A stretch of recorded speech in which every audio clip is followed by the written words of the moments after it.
Question: do you know anybody getting married in the not so distant future? Here are a few points to consider on cutting down some costs. Back in a minute.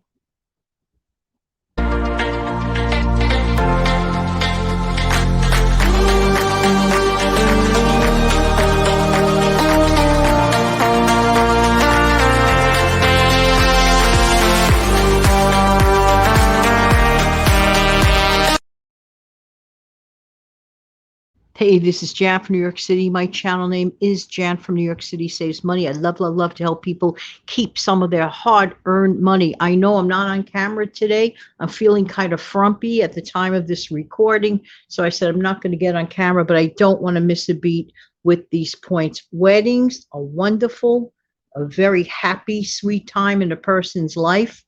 Some of the suggestions you may say no, some of the suggestions you might consider.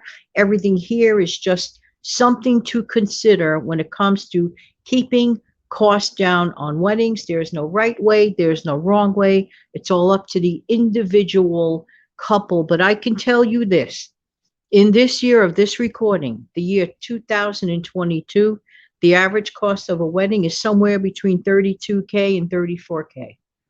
That's a lot of do-re-mi. Some people may want to put some of it towards a wedding. Some people may want to put some of it towards a house down payment or other things.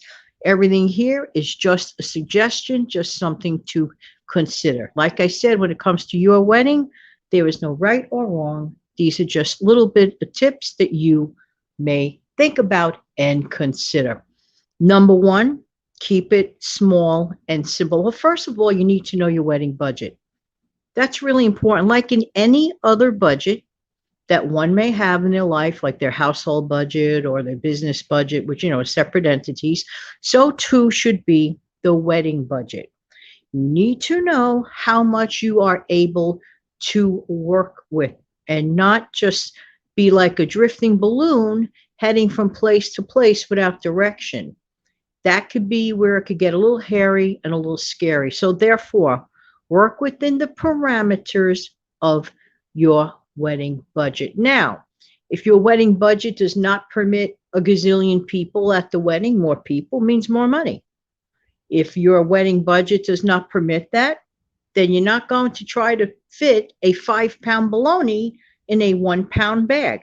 That is not possible. All right. So first suggestion, for those watching their pennies, consider keeping it small and simple. All right. Next, consider getting married at off-peak seasons. All right. Like let's say maybe wintertime as opposed to everybody trying to get on the May and June or July calendar, for example. Those times of the year are peak. I also believe that October might be a peak month. I'm not positive on that. I am not a wedding planner, but this is something that I thought I heard on one of those wedding type shows. So consider getting married at off-peak seasons and perhaps maybe even a weeknight. Now let's go talk about what time of the day, for example. Perhaps a weeknight or even breakfast or brunch. People have been known to do that. Just by doing that activity alone could drastically cut down on your overall costs. So keep your mind open and keep it flexible to that possibility.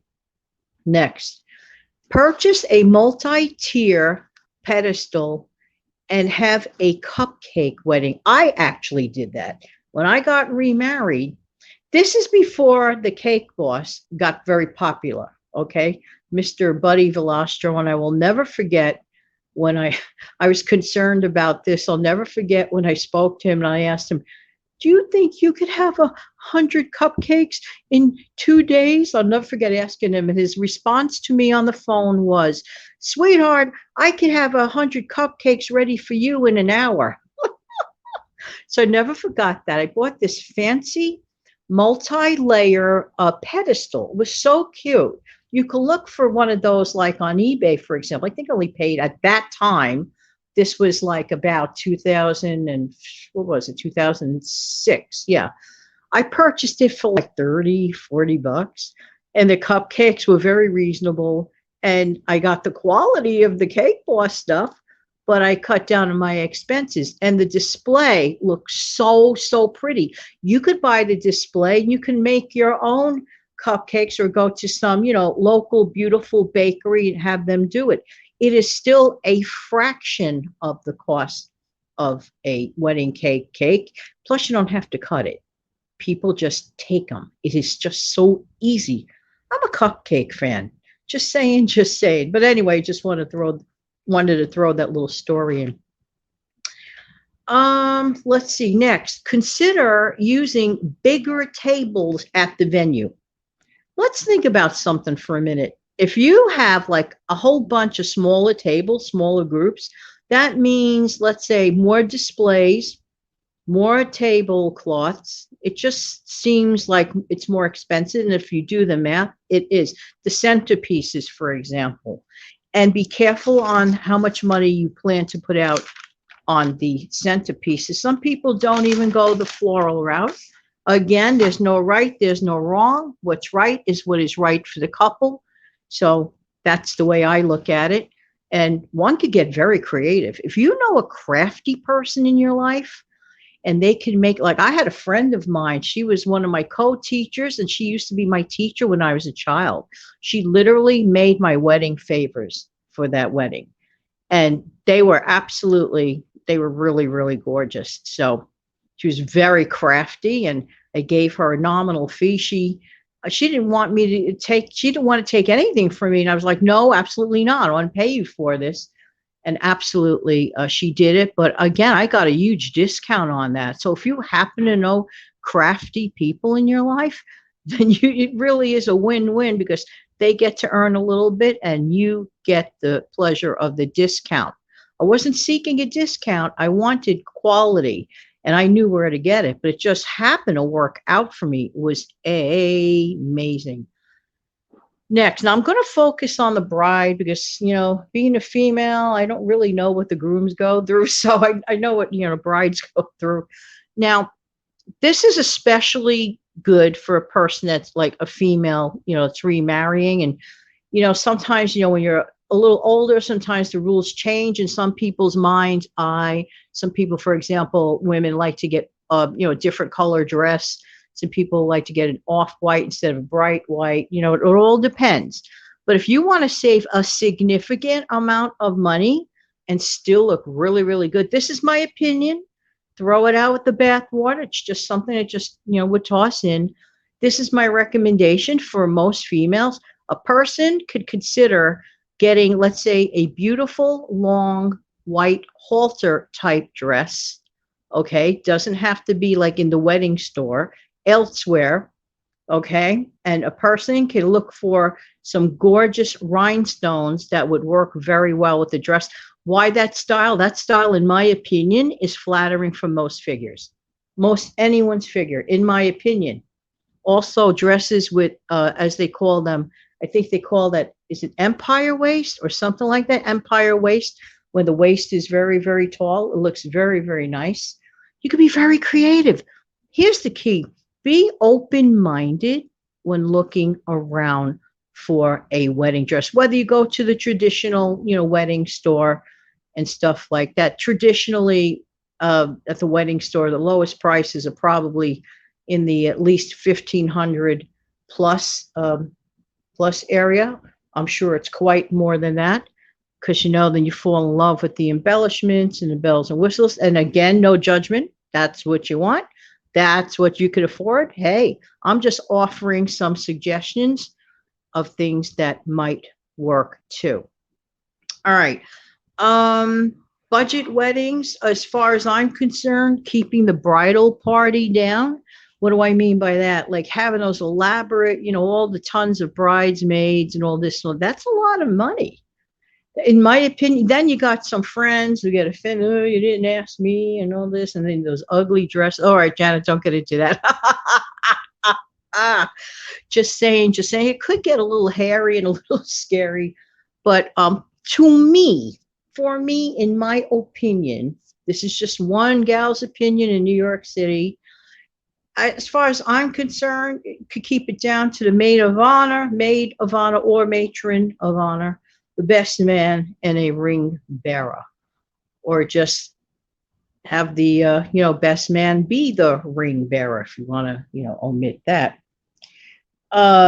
Huge bridal parties, in my opinion, are very costly. Let's talk a minute about food. Now, this is where it gets a little sticky.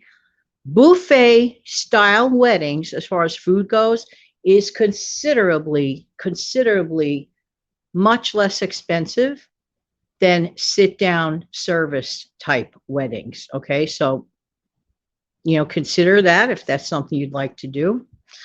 Let me see, another wonderful option, and I have actually done this, so I know factually it works.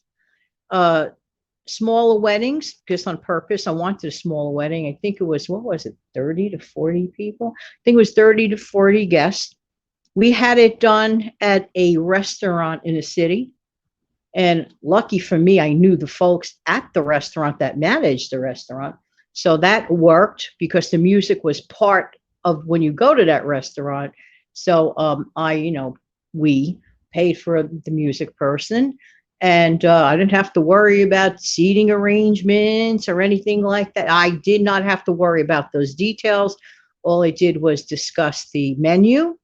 We kept the menu very, very simple, a couple of options, and our costs were kept at bay. It was very, very relaxed atmosphere. I don't know about you, but personally, I love to attend a backyard wedding. I think they're fun. I think they're casual. If a person is listening to this and is blessed enough to either have a friend or family member or yourself with a house with a significantly sizable backyard, and you just want to keep it down to some close family members and to friends, let me tell you, I mean, they are so fun.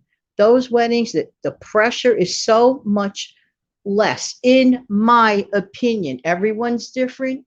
There's no right way, there's no wrong way. But don't be afraid if you're leaning towards that way because you're afraid that, oh, so and so might think it's not, fancy enough. You cannot worry about that. If it is not within your budget, you can't have a 300 guest wedding if you do not have a budget that matches that. It's just that simple. And whatever you guys do, this is something to really, really think about. Do not go into debt. Do not avoid the temptation of going into debt because of a wedding, a reception. Because guess what? You have to live with that. The day is going to, as much as important day it is, significant, beautiful day, that day is going to come and it is going to go. I know a lot of people that have very fancy weddings and their marriage didn't last but a couple of years. And all the money they paid for expensive photography and videos, you know where that went, right? Out the window. And I know some people conversely that had simple backyard weddings that are thriving decades later. Just saying. You cannot worry about all that. You have to concern yourself with the situation realistically at hand. Here's another suggestion. If you happen to know a wedding officiant, like somebody that that performs weddings, a friend or a relative, hey, invite them to do that and have your backyard. Or if you live in the city and have no backyard, consider the restaurant. These tips, I hope, are helpful to some person. And I wish anybody who's anticipating a wedding the very best of luck, and always work within your budget. That's a very important thing to do. All right, till the next time, if you found value in this video, please leave a like, smack on the like button. And thank you so much. Till the next time, have an amazing, fantastic day. Take good care, everybody. Bye-bye.